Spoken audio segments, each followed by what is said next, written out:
Hello there everyone, Max here from PT Star and welcome to PT Star Tutorials. So আজকে আমাদের টিউটোরিয়ালের যে আলোচনার বিষয়টা হচ্ছে সেটা হবে আমাদের রিডিং মডিউলের ফিল ইন দ্য ব্ল্যাঙ্কস গুলো নিয়ে। আমরা জানি আমাদের রিডিং মডিউলের ফিল ইন দ্য ব্ল্যাঙ্কস দুই প্রকারের আছে, সেটা হচ্ছে reading writing fill in the blanks এবং reading fill in the blanks. এবং আজকের ভিডিওতে আমরা একটু স্ট্র্যাটেজি নিয়ে একটু আলোচনা করব, কারণ আমরা দেখেছি যে অনেক স্টুডেন্টদেরই রিডিং মডিউলের ফিল ইন দ্য ব্ল্যাঙ্কস নিয়ে স্ট্র্যাটেজির অ্যাপ্রোচ কি হতে পারে বা how they are going to tackle it, এই বিষয়গুলি নিয়ে অনেক সমস্যা থাকে, অনেক প্রবলেমস থাকে, অনেক কোয়েরিজ থাকে। সো আজকে আমরা বেসিক্যালি দেখব, আমি আপনাদের সাথে বসে বসে সলভ করব and I will try to walk you through যে আমার মাথায় কি চলছে এবং what approach I am taking. So আশা করছি এই ভিডিওটা দেখার পরে আপনাদের স্ট্র্যাটেজি রিলেটেড প্রশ্ন যেগুলো আছে ওগুলোর মধ্যে কিছুটা হলেও আপনারা অ্যান্সার খুঁজে পাবেন and it will be helpful to you. So without further ado, let's get this started. আমাদের আজকের টিউটোরিয়ালের জন্য আমরা যে এক্সাম্পলটা দেখব সেটা হচ্ছে of course reading writing fill in the blanks দিয়ে আমরা স্টার্ট করব। সো আমাদের কাছে এখানে একটা এক্সাম্পল আছে, ড্রোনস। নাও প্রাথমিকভাবে যখনই আমরা এই প্যাসেজটা দেখছি, এই প্যাসেজটা দেখলেই মাথায় আসার কথা যে আল্লাহ এত বড় প্যাসেজ আমি কিভাবে পড়ে করবো, কারণ আমার প্যাসেজটা পড়ে বুঝতেও হবে, আবার তার পাশাপাশি আমার অ্যান্সারও করতে হবে এই ব্ল্যাঙ্কসগুলো প্রপারলি। সো স্ট্র্যাটেজির দিক দিয়ে আমরা যদি চিন্তা করি এবং টাইম ম্যানেজমেন্টের দিক দিয়ে যদি আমরা চিন্তা করি, বেস্ট অ্যাপ্রোচটা হচ্ছে যে আমরা পুরো প্যাসেজটা পড়ার কোনো দরকার নেই, আমরা শুধুমাত্র যেই সেন্টেন্সে শূন্যস্থান আছে ওই সেন্টেন্সগুলো পড়লেই আমার হয়ে যাচ্ছে। উইচ মিনস এই ক্ষেত্রে আমার যেই সেন্টেন্সগুলো আমার পড়া উচিত হচ্ছে যে ট্রেডিশনাল, এটা যেটা আছে এখানে একটা আছে, এরপর হচ্ছে দে কুড বি ইউজড, এখানে একটা আছে শূন্যস্থান, আর এই ক্ষেত্রে এখানে the researchers found that drones, এই সেন্টেন্সটা পড়তে হবে এবং ফাইনালি এই যে হাউ এভার সেন্টেন্সটা পড়তে হবে। সো আমরা একটু পড়ে দেখি and let's see what answers we can give. ঠিক আছে? So traditional ground-based assessments of vegetation health are however not ideal in Antarctica, so they can destroy the vegetation and are physically dash in the harsh weather conditions and are physically demanding, এটা কিন্তু একটা collocation by the way, physically demanding in the harsh weather conditions, physically professional, physically meaningful, physically supportive, no, physically demanding in the harsh weather conditions. এখন এখান থেকে আমরা সাথে সাথে কই সুইচ করব, আমরা জাম্প করব পরের সেন্টেন্সটাতে যেখানে শূন্যস্থান আছে, যেটা হচ্ছে এটা, they could be used to provide timely warnings about specific environmental stress events. What could be used, এখানে যেহেতু they বলেছে drones could be used, আচ্ছা, they could be used to provide timely warnings about specific environmental stress events as well as monitoring the long-term impacts of climate change. Okay, এখন jump to the next sentence যেখানে blank আছে.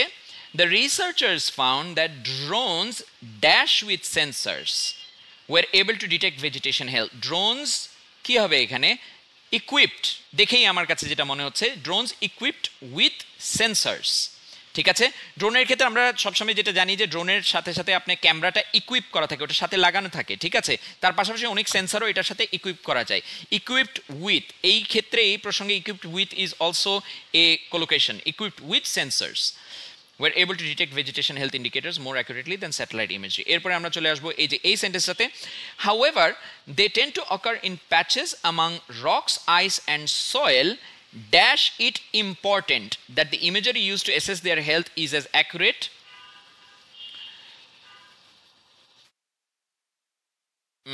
faking it to হবে না, কারণ যেহেতু হচ্ছে they tend to occur in patches among rocks, ice and soil, dash it learning it important that the imagery, ছবির সাথে শেখার তো কোনো সম্পর্ক নাই, faking it হবে না, getting it important হয় না, আচ্ছা faking it হবে না, getting it হবে না, learning it হবে না, that leaves us with making. However they tend to occur in patches among rocks, ice and soil, making it important that the imagery used to assess their health is as accurate and spatially detailed as possible. And we are done. Already কিন্তু আমরা খুবই time effectively আমরা এই জিনিসটাকে কিন্তু আমরা tackle করতে পেরেছি and we got all 4 right answers. So hope this actually helps you out, কারণ হচ্ছে যেহেতু প্যাসেজ যখন বড় হবে যেই কাজটা আমরা করতে পারি সেটা হচ্ছে যে আমরা পুরো প্যাসেজটা না পড়ে বেসিক্যালি শুধুমাত্র যেই সেন্টেন্সটাতে শূন্যস্থান আছে ওই সেন্টেন্সগুলো পড়ে আমরা অ্যান্সার করতে পারি। It is a good way to manage your time and it is an effective strategy. Okay, hope this was helpful. এখন আমরা চলে যাব বেসিক্যালি হচ্ছে রিডিং ফিল ইন দ্য ব্ল্যাঙ্কসের দিকে। অ্যান্ড আমাদের রিডিং ফিল ইন দ্য ব্ল্যাঙ্কসের জন্য আমরা যে এক্সাম্পলটা এখন করব সেটা হচ্ছে এই যে এই এক্সাম্পলটা, সাফিসিয়েন্ট স্লিপ। এখন ফার্স্ট লুক যদি আমি দেখি, এখানে আমার প্যাসেজটা ছোট, আমার 3টা ব্ল্যাঙ্ক আছে।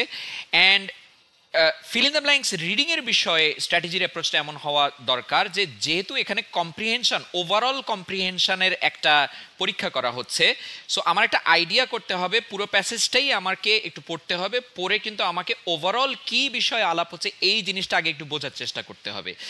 অ্যাট ফার্স্ট গ্ল্যান্স আমি প্রথম সেন্টেন্সটা জাস্ট চোখে যদি স্কিম যদি করি, আমি বুঝতে পারতেছি যে দিস ইজ অ্যাবাউট স্লিপ, তাও সাফিসিয়েন্ট স্লিপ, পর্যাপ্ত ঘুম হওয়া নিয়ে এই প্যাসেজটা। ঠিক আছে, সো চলেন আমরা একটু দেখি, পুরো প্যাসেজটাই আমরা একটু পড়ে ফেলি, পড়ে একটু দেখি আমরা যে এখানে মানে কি দেওয়া যায়। So in our fast paced modern lives getting sufficient sleep is often overlooked. ঠিক আছে, যে বর্তমানে আমাদের দ্রুতগামী জীবনে হচ্ছে পর্যাপ্ত পরিমাণ ঘুমটাকে ওভারলুক করা হয়, মানে হচ্ছে ইগনোর করা হয়, ইয়েট ইট ইজ ভাইটাল, কিন্তু এটা খুবই গুরুত্বপূর্ণ। And also it is really important that you get enough sleep, এবং এটা খুবই গুরুত্বপূর্ণ যে আমাদের পর্যাপ্ত পরিমাণ ঘুম যেন আমাদের হয় টু স্টে ড্যাশ। এখন আমার কাছে এখানে মনে হচ্ছে টু স্টে রিজুভিনেটেড, রিজুভিনেটেড মানে হচ্ছে what do you call this, rejuvenated মানে হচ্ছে যে ফ্রেশ থাকার যে বিষয়টা আছে, ঠিক আছে, মানে এনার্জি থাকা। এরপরে হচ্ছে adequate sleep allows our body to repair and rejuvenate. আচ্ছা, এখানেও রিজুভিনেট শব্দটা যেহেতু আসছে, এখানে বলছে পর্যাপ্ত পরিমাণ ঘুম হলে আমাদের শরীরের যেই মানে শরীরের যে ক্ষতি বা কোনো রকমের যদি অসুস্থতা যদিও থাকে সেটা ভালো হওয়ার একটা ইয়ে থাকে, এবং রিজুভিনেট হয়, কিপিং আওয়ার মাইন্ড শার্প, এবং যার ফলে আমাদের মন মানসিকতাও সতেজ থাকে। If you dash enough sleep regularly you may feel drowsy. If you drowsy মানে হচ্ছে ঘুমাচ্ছন্ন, মানে হচ্ছে যদি রেগুলার, এটা তখনই হতে পারে ল্যাক। আপনার যদি ঘুম যদি কম হয়, আপনি অফিসে যান বা ক্লাসে যান, যেখানেই যান না কেন, ঠিক আছে, আপনার বেসিক্যালি কি ড্রাউজি ফিল করবো আমরা। So if you lack enough sleep regularly you may feel drowsy which dash concentration. এখন এর ফলে কনসেন্ট্রেশনের কি হচ্ছে, ভালো হচ্ছে না খারাপ হচ্ছে? ডেফিনেটলি রেস্টেড হবে না, কনস্টিটিউট হবে না, কি পড়বে, you may feel drowsy, impact. Impact মানে কি, প্রভাব, যার ফলে কিসের উপরে প্রভাব পড়ছে, আমার কনসেন্ট্রেশনের উপরে, আমার এনার্জির উপরে। And even dulls reflexes making daily tasks a struggle. প্রতিনিয়ত যে টাস্কগুলো আমাদের করা দরকার হয় সেগুলো করতে আমাদের জন্য একটু ডিফিকাল্ট হয়ে যায়, আমরা স্ট্রাগল করি যদি আমরা পর্যাপ্ত পরিমাণ ঘুম যদি আমার না হয়। আমি যদি এই জিনিসটা নিয়ে একটু মানে চিন্তিত আছি, যে আমি একটু দেখি আবার, ঠিক আছে। In our fast modern life getting sufficient sleep is often overlooked, yet it is vital, খুবই গুরুত্বপূর্ণ। And also it is really important that you get enough sleep to stay rested হবে, আই থিঙ্ক। কারণ মাঝে মধ্যে অনেকে মনে করতে পারে যে এখানে রিজুভিনেট আছে, এখানে rejuvenated. Adequate sleep allows our body to repair and rejuvenate, তার মানে হচ্ছে ঘুমানোর পরে আমাদের শরীরে রিপেয়ার হয় এবং রিজুভিনেট হয়। অতএব এখানে রিজুভিনেটেড হবে না, এখানে রেস্টেড হবে। কারণ হচ্ছে রেস্টেড থাকলে এর পরে হচ্ছে আমাদের শরীর রিপেয়ার করতে পারে, সেটা হচ্ছে ঘুমানোর পরে। সো রিজুভিনেশনটা মানে ঘুমানোর পরে হচ্ছে। Okay, to stay rested, let's see, submit this. And yes, we were right. So এই ক্ষেত্রে একটা জিনিস যেটা আপনারা মানে লক্ষ্য করলেন যে এখানে মানে আমি রিজুভিনেটেডটা আগে দিয়েছিলাম কারণ আমার মাথায় রিজুভিনেটেড যে মিনিংটা আছে রিফ্রেশ হওয়া, ওই জিনিসটা সিমিলার ওয়ার্ড, সো রেস্টেড এবং রিজুভিনেটেড। তবে রিজুভিনেশনটা আপনি ঘুমানোর পরে আসে, বাট যার ফলে আপনার ঘুমানোর ফলে আপনার রেস্টেড, আপনি যখন ঘুমান তখন we are rested, our body is at rest, ঘুমানোর সাথে রেস্টের কিন্তু আমরা একটা সম্পর্ক আমরা কিন্তু দেখেছি, ঠিক আছে? এবং এই সেন্টেন্সটার মধ্যেও কিন্তু ওই কথাটা যে রেস্টেড থাকার জন্য যে রেস্ট নাও আমরা কথাটা যে বলি ওটা থেকেও কিন্তু এই জিনিসটা ইয়ে করা যায়, ঘুমালে কিন্তু রেস্ট নেওয়া হয়, আমাদের শরীরটা রেস্টেড থাকে। So I hope this helps you guys understand. আপনারা হয়তো বুঝতে পারছেন যে মানে হচ্ছে যে দুটোই ফিল ইন দ্য ব্ল্যাঙ্কসের ক্ষেত্রে, রিডিং রাইটিং এর ক্ষেত্রে আমাদের স্ট্র্যাটেজি ওয়াইজ আমাদের অ্যাপ্রোচটা হচ্ছে যে অনলি ওই সেন্টেন্সগুলো পড়বো যেখানে শূন্যস্থান আছে, এবং রিডিং ফিল ইন দ্য ব্ল্যাঙ্কসের ক্ষেত্রে আমাদের অ্যাপ্রোচটা হবে পুরো প্যাসেজটা পড়ে ওভারঅল কি বিষয়ে আলোচনা হচ্ছে এটা আমার বুঝতে হবে। Reading fill in the blanks এর ক্ষেত্রে এখানে comprehension plays a very overall comprehension plays a very important part, যার ফলে আপনি বেসিক্যালি কোশ্চেনটা ইজিলি অ্যান্সার করতে পারবেন, ঠিক আছে? So I hope this video was helpful for you guys, and আপনাদের যদি কোনো কোয়েশ্চেন্স বা কোয়েরিজ যদি থাকে ডেফিনেটলি আমাদেরকে কমেন্ট সেকশনে জানাতে পারবেন। This is Max from PT star signing off. Take care.